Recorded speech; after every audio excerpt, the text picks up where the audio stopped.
नमस्कार दोस्तों, आपकी अपनी चैनल साइंटिफिक एस्ट्रो वास्तु में आपका हार्दिक स्वागत है। दोस्तों, आज का विषय है ज्योतिष शास्त्र में जो नक्षत्र लिए गए हैं, उनके नाम तो मैं नहीं गिनवाऊंगा, तो सबको मालूम है, तो 27 ही है। अब नक्षत्र 27 क्यों है? एस्ट्रोनॉमी के हिसाब से देखा जाए तो नक्षत्रों की संख्या कई ज़्यादा है, शायद 80-85 के ऊपर, 80-85 के ऊपर है और भी खोजे जाएंगे। लेकिन जहाँ तक ज्योतिष शास्त्र का सवाल है, हमने सिर्फ 27 नक्षत्र को ही ध्यान में लिया है।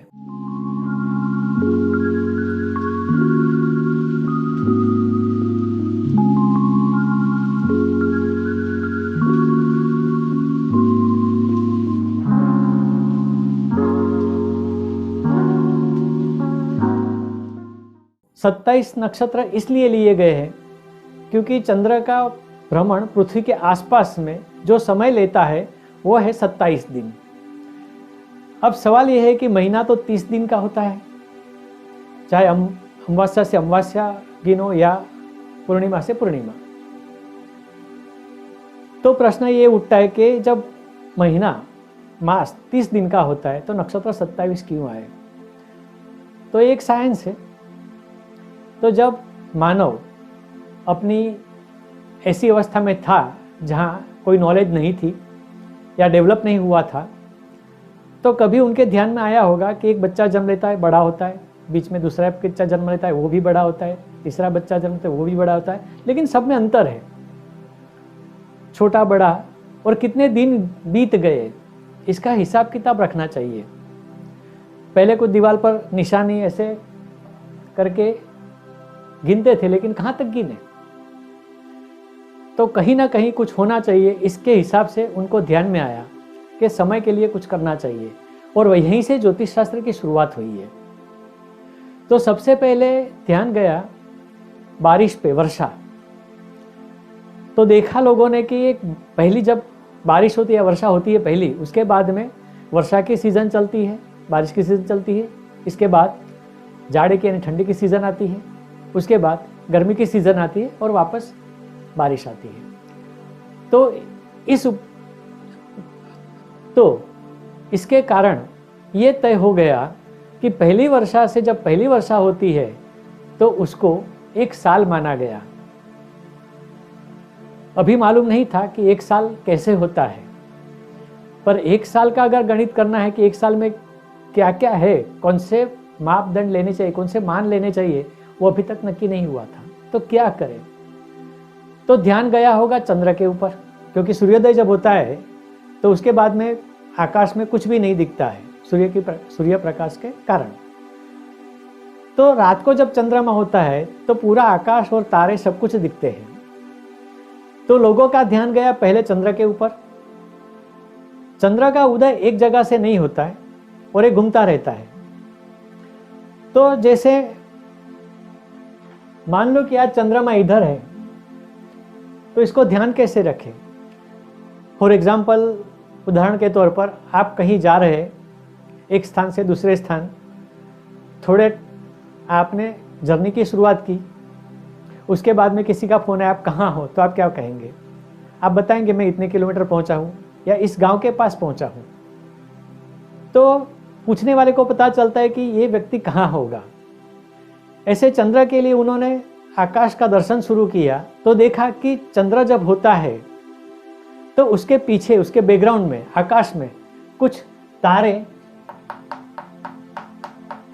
या तारों का क्लस्टर, तारों का एक झुमखा जिसको हम बोल सकते हैं, उसका कोई आकार प्रकार या कुछ एक चीज दिखती है जो स्पेसिफिकली इन्होंने ध्यान में रखी। जब चंद्र दूसरे दिन जाता है आगे, तो एक दूसरा क्लस्टर दिखता है।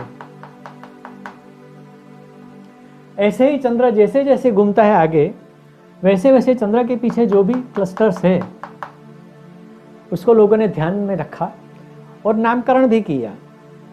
नामकरण शायद पीछे से ही हुआ होगा बाद में। तो मान लो कि ये अश्विनी नक्षत्र है,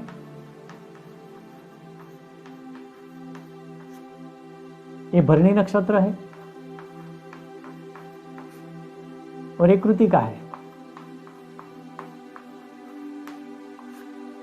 और जैसे जैसे चंद्र घूमता घूमता पृथ्वी के आसपास में पूरा राउंड लगाता है, तब ऐसे 27 नक्षत्र की जरूरत पड़ी, जिसमें लास्ट में आता है रेवती।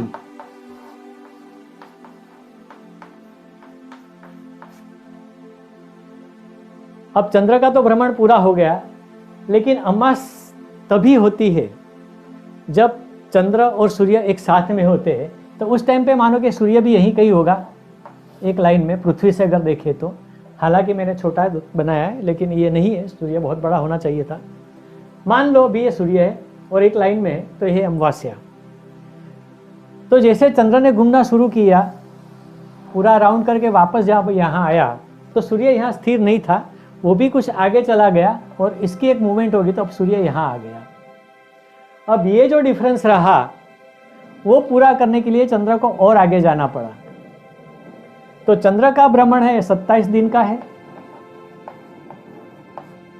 ये,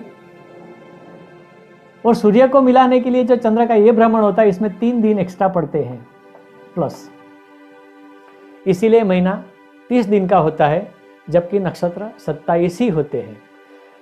यहां मैं यह कहना चाहता हूं कि आजकल जो ज्योतिष चल रहा है, उसमें सिर्फ राशि ग्रहों की बात होती है। ज्यादातर यानी 90% लोग नक्षत्र की बात ही नहीं करते, जबकि ज्योतिष शास्त्र की उत्पत्ति ही नक्षत्र से शुरू हुई है। पहले के जमाने में वैदिक शास्त्र में नक्षत्रों से ही ज्योतिष चलता था, और आज भी नक्षत्र होते हैं। और नक्षत्र सबसे सटीक और सबसे महान होते हैं। महान इसलिए भी बोलता हूं कि बिना नक्षत्र देखे अगर आपने कोई भी फलादेश किया तो वो शायद सही नहीं हो सकता। इसीलिए नक्षत्र देखना बहुत जरूरी है। क्या ये कह सकता हूं कि नक्षत्र एक संविधान है, ग्रह को उसी के हिसाब से चलना पड़ता है। कोई भी ग्रह जब अश्विनी में होता है या कृतिका में होता है, तो उसकी कैरेक्टरिस्टिक बदल जाती है। इसका मतलब ये हुआ कि अगर ग्रह एक ही है, मानो कि सूर्य है, चंद्र है, मंगल है, कोई भी है, जब वो अश्विनी में होता है तब उसकी कैरेक्टरिस्टिक एक प्रकार की होती है, जब कृतिका में होता है तब उसकी कैरेक्टरिस्टिक एक प्रकार की होती है।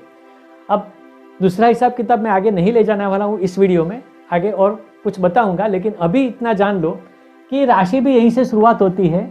तो मेष राशि में अश्विनी, भरणी और कृतिका का थोड़ा सा भाग इतना आता है। तो सवाल यह है कि अगर मेष राशि बच्चे की है, तो मेष राशि का स्वामी मंगल अगर अश्विनी में है तो कैरेक्टरिस्टिक अलग है, वही मंगल अगर भरणी में है तो कैरेक्टरिस्टिक अलग है, वही मंगल अगर कृतिका में है तो कैरेक्टरिस्टिक अलग है। तो ग्रहों को आप कितना भी ध्यान दीजिए, ग्रहों के हिसाब से आप कोई भी फलादेश करें, लेकिन नक्षत्र का परिप्रेक्ष्य आप जब भूल जाते हैं, उसके हिसाब से ग्रहों का कैरेक्टरिस्टिक नहीं जानते हैं, और कैरेक्टरिस्टिक जान के उस तरह के आप फल कथन नहीं करते या फलादेश नहीं करते हैं, तो हो सकता है आपका फलादेश सही नहीं हो। दोस्तों, यह वीडियो आपको पसंद आया होगा। हम आगे भी ऐसे ही वीडियो भेजते रहेंगे। तो सबसे पहले आप सब्सक्राइब करें, ताकि सबसे पहले आपके पास ये वीडियो पहुंचे। इस बारे में और भी वीडियो आगे आएंगे, तो इसके लिए आप शेयर भी करें। और अगर आप कुछ पूछना चाहते हैं तो आप हमारे कमेंट सेक्शन में जाके पूछ सकते हैं। आने वाले वीडियो में हम सारे प्रश्नों का जवाब देने की कोशिश अवश्य करेंगे। नमस्कार।